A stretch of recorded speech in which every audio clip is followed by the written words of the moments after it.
नमस्कार सभी भाइयों, A to G के डेली में आपका स्वागत है। तो देखिए, आज हमारे 20% है, पूरी क्लास है, कम से कम 10-15 मिनट की क्लास होगी। तो इसमें देखिए पहला प्रश्न क्या है। पहला प्रश्न है, किस भारतीय राज्य की सीमा सर्वाधिक राज्यों की सीमा से स्पर्श करती है। तो किस राज्य की सीमा सर्वाधिक राज्य की सीमाओं से स्पर्श करती है। तो देखिए ऑप्शन नंबर ए है आंध्र प्रदेश, बी है मध्य प्रदेश, सी है असम, डी है उत्तर प्रदेश। तो इसमें आपका सही आंसर हो जाएगा डी, उत्तर प्रदेश की सीमा सर्वाधिक राज्यों से टच करती है। तो अगला प्रश्न देखिए, प्रश्न नंबर 2 है, संपूर्ण भारत के कितने प्रतिशत भूभाग पर पर्वत और पहाड़ियाँ का विस्तार पाया जाता है। तो कितने प्रतिशत भूभाग पर पहाड़ियों का विस्तार पाया जाता है। तो देखिए 29.3% पर, 43% पर, 10.7% पर या 18.6% पर।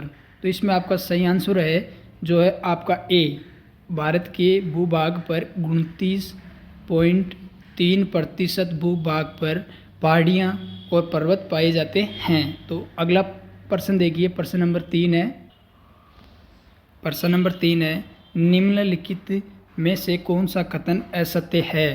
तो पहला ऑप्शन ए है, जो क्या बता रहा है कथन में, भारत के क्षेत्रफल का 29.3% भाग पर्वतीय क्षेत्र है। अगले ऊपर वाले प्रश्न में हमने पढ़ा था, यह कथन बिल्कुल सही है।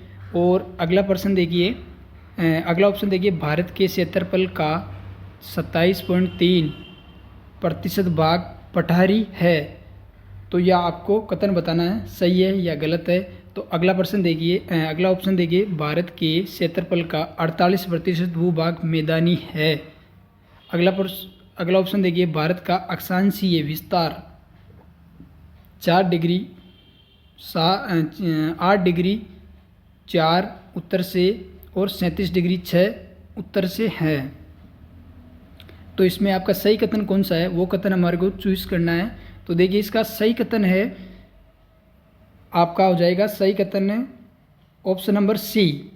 ऑप्शन नंबर सी है वो सही कथन हो जाएगा आपका। ऑप्शन नंबर सी है, ये बिल्कुल असत्य है, सॉरी सत्य नहीं है, बाकी गलत पूछा है। ये तीनों ऑप्शन है, ये सही है, ये भी सही है, ये भी सही है।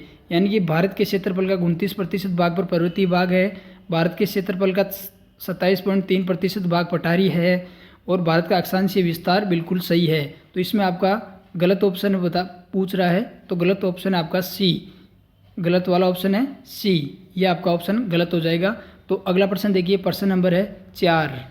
अगला प्रश्न है, प्रश्न नंबर 4 है, निम्नलिखित भारतीय राज्यों में से किससे होकर कर्क रेखा नहीं गुजरती है। यहाँ पे नहीं पूछा है, तो आपको बताना है कौन सा नहीं है, झारखंड है या उत्तर प्रदेश है या मध्य प्रदेश है या गुजरात है।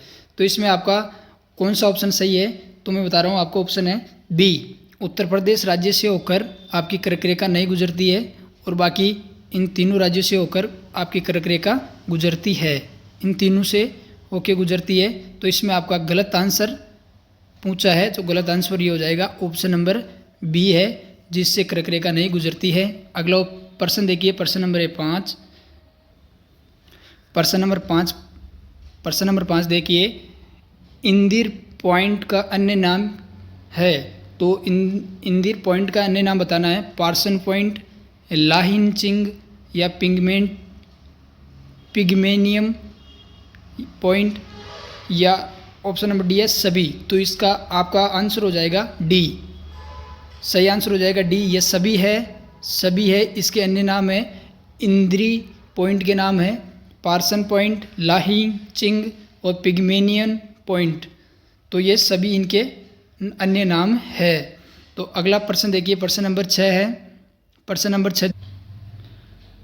6 है, भारत में निम्नलिखित में से किस राज्य की तटीय रेखा सबसे लंबी है।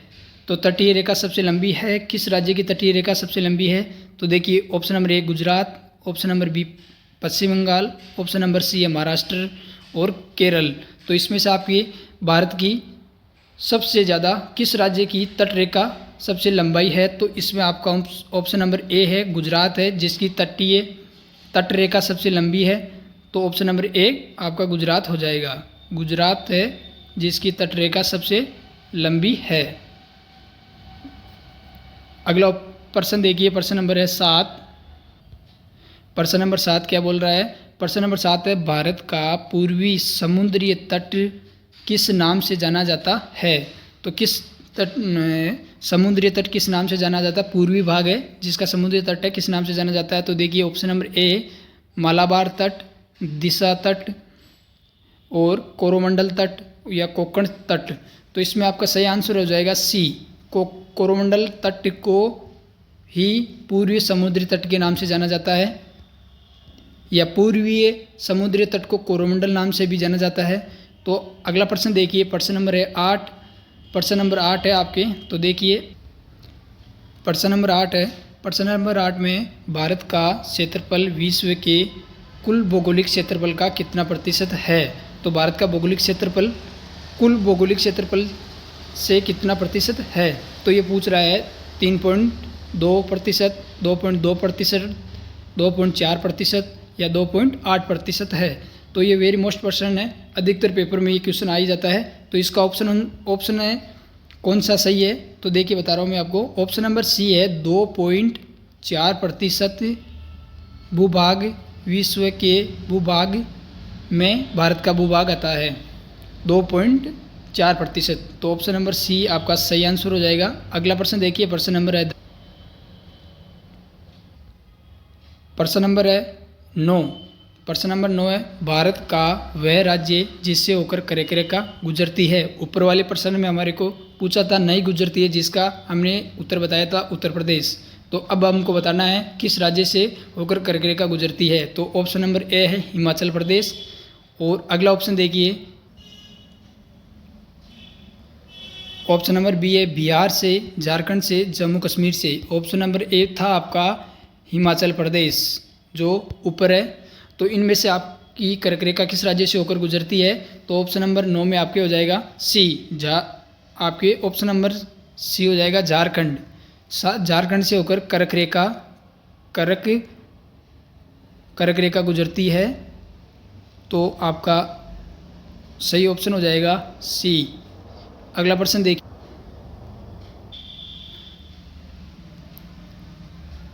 अगला प्रश्न है, प्रश्न नंबर है 10।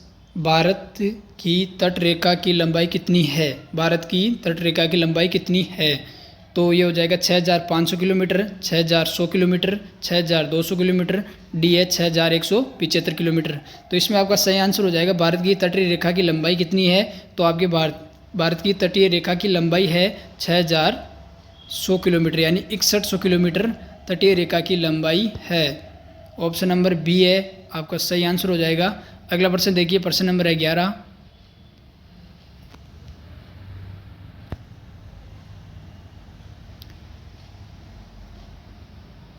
प्रश्न नंबर 11 है, भारत के कुल क्षेत्रफल का कितना प्रतिशत भाग पर्वतीय क्षेत्र मध्य समुद्र से 2135 मीटर या अधिक ऊंचाई के अंतर्गत आता है? तो कौन सा कितना क्षेत्रफल है जो इस एरिया के अंतर्गत आता है? तो कितना प्रतिशत है? 18.6%, 27.7%, 43% और 10.7%। तो इसमें आपका सही आंसर कौन सा होगा? तो देखिए सही आंसर इसका है डी, यानी कि 10.7% भूभाग इस एरिया के अंदर आता है। तो ऑप्शन नंबर डी आपका सही आंसर हो जाएगा। अगला प्रश्न देखिए, प्रश्न नंबर है 12। प्रश्न नंबर 12, भारत की पूर्व से पश्चिम तक की लंबाई कितनी है? भारत के पूर्व से लेकर पश्चिम तक की लंबाई पूछी है, तो कितनी लंबाई है? यह हो जाएगा आपका 2933 किलोमीटर, 3033 किलोमीटर, 3133 किलोमीटर या 3214 किलोमीटर। तो इसमें आपका सही आंसर हो जाएगा ए, 2933 किलोमीटर भारत की पूर्व से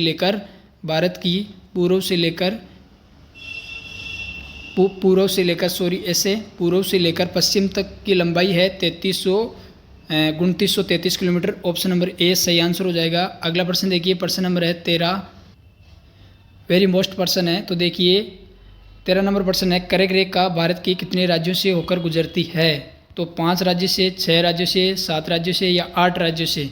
तो कर्क रेखा कितने राज्यों से होकर गुजरती है? कर्क रेखा गुजरती है 8 राज्यों से होकर गुजरती है। ऑप्शन नंबर डी आपका सही आंसर हो जाएगा। अगला प्रश्न देखिए, 14 नंबर प्रश्न है। 14 नंबर प्रश्न बोल रहा है कौन सी अक्षांश रेखा भारत के मध्य से होकर गुजरती है? तो विषुवत रेखा, आर्कटिक रेखा, कर्क रेखा, मकर रेखा। तो इसमें से मध्य से होकर गुजरने वाली रेखा कौन सी है? तो इसमें आपका सही आंसर हो जाएगा सी। इस वीडियो में सबसे ज़्यादा प्रश्न इस कर्क रेखा के आधारित ही बने हुए हैं। तो देखिए ऑप्शन नंबर सी आपका सही आंसर हो जाएगा, जो भारत के मध्य से होकर ये गुजरती है। तो अगला प्रश्न देखिए, प्रश्न नंबर है 15 नंबर प्रश्न है। 15 नंबर प्रश्न बोल रहा है लक्षद्वीप द्वीप समूह के द्वीपों की उत्पत्ति निम्नलिखित में किस प्रकार हुई है? तो बताइए। ऑप्शन नंबर ए मृदा निक्षेपण से या परवाल उत्पत्ति से, ज्वालामुखी उत्पत्ति से, इनमें से कोई नहीं। तो लक्षद्वीप द्वीप समूह के द्वीपों की उत्पत्ति किससे हुई है? 15 क्वेश्चन नंबर 15 है, जिसमें पूछ रहा है कि लक्षद्वीप समूह की द्वीपों की उत्पत्ति हुई है परवल उत्पत्ति से। ऑप्शन नंबर बी आपका सही आंसर हो जाएगा। ऑप्शन नंबर बी है परवाल उत्पत्ति से लक्षद्वीप समूह के द्वीपों की उत्पत्ति हुई है। अगला प्रश्न देखिए, प्रश्न नंबर है 16 नंबर प्रश्न है कोंकण तट कहाँ से कहाँ तक विस्तृत है? तो कोंकण तट कहाँ से लेकर कहाँ तक विस्तृत है? गोवा से दमन, गोवा से मुंबई। अगला ऑप्शन देखिए, ऑप्शन नंबर सी है गोवा से कोची। अगला ऑप्शन है गोवा से कोची, गोवा से द्वीप।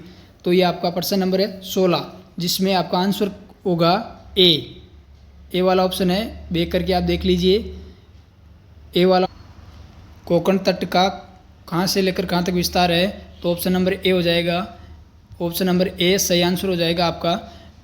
गोवा से दमन तक कोंकण तट का क्षेत्रफल विस्तृत है। तो अगला प्रश्न देखिए, प्रश्न नंबर है 17।